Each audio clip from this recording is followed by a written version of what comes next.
Tô puto já, porque eu já gravei esse vídeo, só que eu gravei em câmera lenta. Eu gravei 15 minutos em câmera lenta. Eu tava lá na pracinha, passarinho cantando, tava mó da hora. Agora eu mudei de cenário, eu vou gravar dentro do Fusca. Tô nem aí, também vou ficar aqui dentro do Fusca, eu vou gravar aqui dentro. A sociedade nos envenena desde o nosso nascimento, desde o começo da nossa vida até o final. Ela vai envenenando aos poucos, assim, do começo ao fim. Pensa comigo.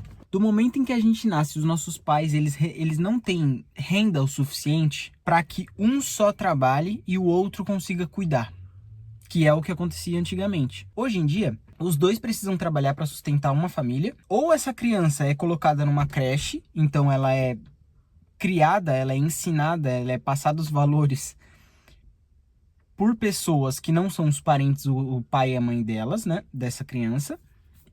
Então ela vai para uma creche, e a creche, ela tem várias regras e vários padrões que elas são obrigadas a seguir, certo? São duas. Esse é um ponto. O outro ponto é, ou um deles consegue ficar em casa, ou trabalha em casa, ou tem um tempo para ficar em casa, cuida da criança em casa, só que eles querem fazer de uma forma simples. Eles querem fazer de uma forma fácil, mas não pode ser, não é, de jeito nenhum é para ser fácil criar um ser humano, cara. Não pode ser fácil criar um ser humano. Então, o que eles fazem para deixar fácil criar um ser humano? Acabou de nascer, você coloca ela para assistir desenho de galinha pulando para um lado pro outro, colorida, uns animal correndo assim, tudo colorido assim, piscando na cara da criança. O cérebro de uma criança, quando ela acaba de nascer, ele não está desenvolvido. Essa criança, quando ela tá assistindo esse vídeo, que é umas galinhas coloridas piscando, uns bichos piscando assim na tela dela, na cara dela, ela fica completamente hipnotizada, porque é muito estímulo pro cérebro dela que acabou de começar a existir, cara. Se você, ó, faz esse teste quando você vê uma criança. Se você pegar assim, ó, na frente do rosto dela e você fizer assim, ó, ela não consegue acompanhar o seu dedo. Vai bem devagarzinho, o olho dela vai travando assim, ó. Porque ela não tem coordenação motora, ela não tem... O cérebro dela não desenvolveu nada ainda, ele tá muito recém. Quando você coloca um vídeo de uma galinha pulando pro lado pro outro colorida, a criança vai ficar completamente hipnotizada. Só que isso não é bom, cara. É fácil, vai ficar fácil de criar uma criança, porque a criança não vai sentir fome, não vai chorar, não vai reclamar de nada, porque só quando ela estiver muito doente ou com muita fome que ela vai reclamar de alguma coisa. Aí você bota uma mamadeira na boca dela lá e deixa ela continuando assistindo o bagulho. Vai ficar fácil de criar uma criança, só que não pode ser fácil, porque você tá derretendo o cérebro do seu filho, cara. Não vou me aprofundar nesse ponto, porque é para outro vídeo. Quando ou vai pra creche ou é criado em casa com vídeo. Já tem um celular antes dos 6 anos, 6, 7 anos já tem celular faz tempo. Vai pra escola. A escola já é um padrão de acabar com a criatividade da criança, acabar com a personalidade dela. Assunto para outro vídeo também, que eu não vou me aprofundar nisso, mas eu acho que a maioria das pessoas que pensam um pouco percebe que a escola acaba com a individualidade da criança, acaba com a criatividade da criança. Outro ponto em que a sociedade nos envenena do começo ao fim da nossa vida: comida. A nossa comida, hoje em dia, padrão da saúde brasileira, da saúde do mundo, tá uma porcaria por causa da comida, e todo mundo sabe disso. Então tá, outro ponto em que a sociedade nos envenena do começo ao fim da nossa vida.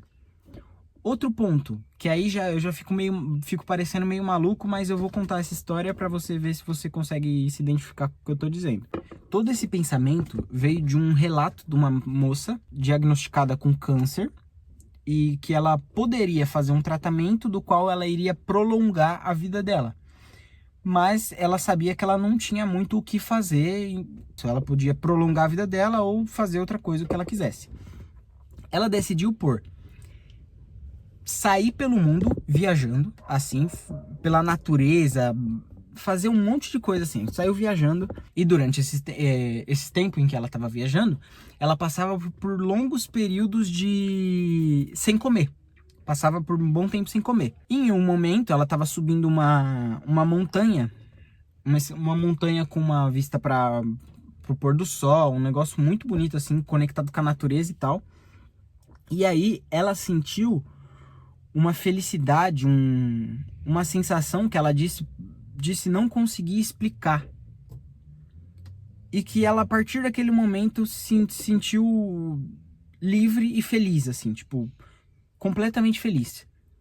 E depois de um bom tempo desse acontecimento na montanha, ela foi refazer os exames dela e ela estava completamente curada desse câncer que ela tinha, né? Isso faz a gente pensar como existe a possibilidade, não tô afirmando nada, mas existe a possibilidade de que algumas coisas não sejam realmente 100% verdade. E isso também se replica em alguns outros remédios, em alguns outros tipos de coisas relacionadas à saúde, assim.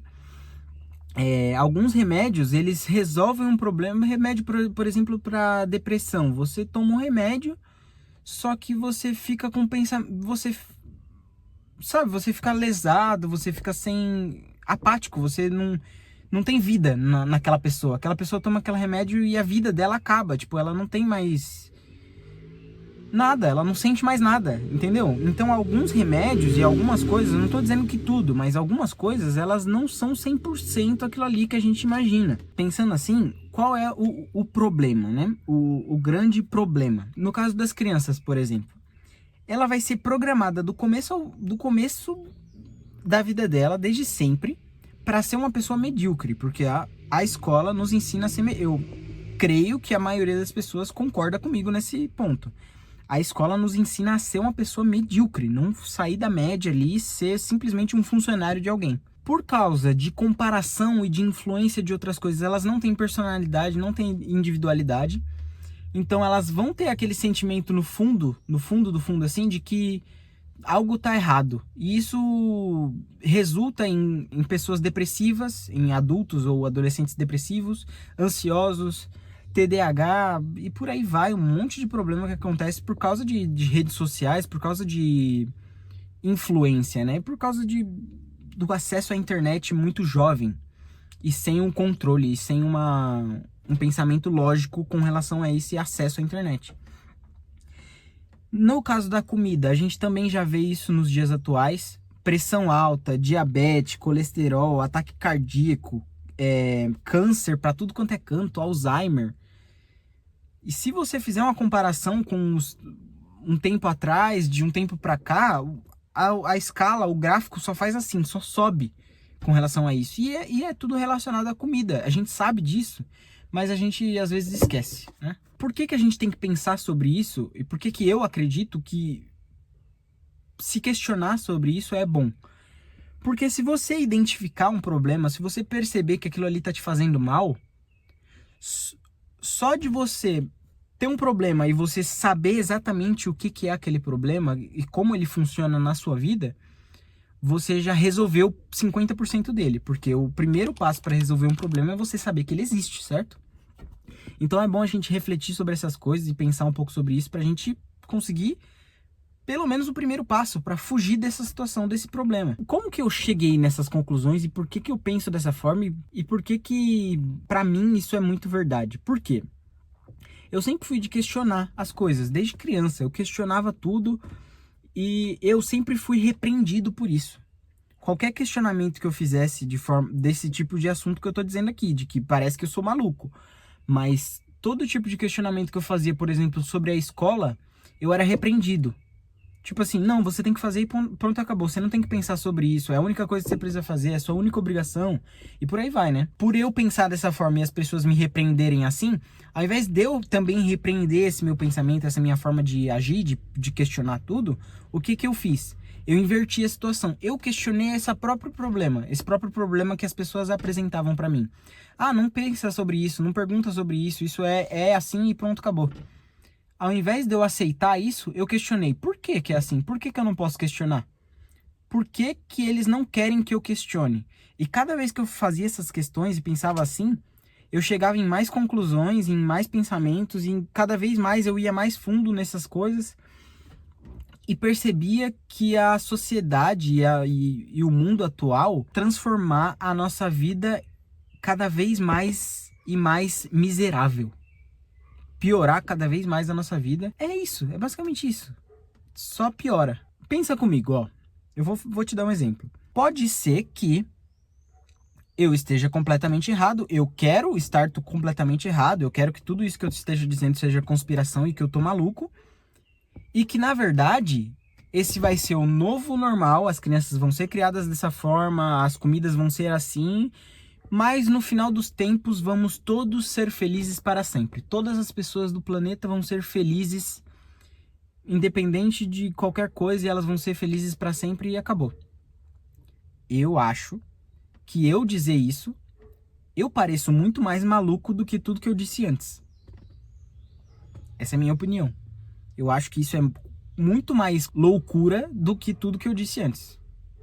Mas aí vai de cada um. Eu espero que eu tenha despertado um pensamento em você, que você tenha chegado em alguma conclusão e tenha pensado sobre alguma coisa também e tenha te ajudado em algo aí, talvez para te fazer acordar para a realidade, né? E se você discorda de alguma coisa que eu tô falando, ou concorda com algo, uma parte, com outra não, deixa aí nos comentários, fala comigo que eu quero saber. E é isso, seja feliz, forte e saudável. Um beijo.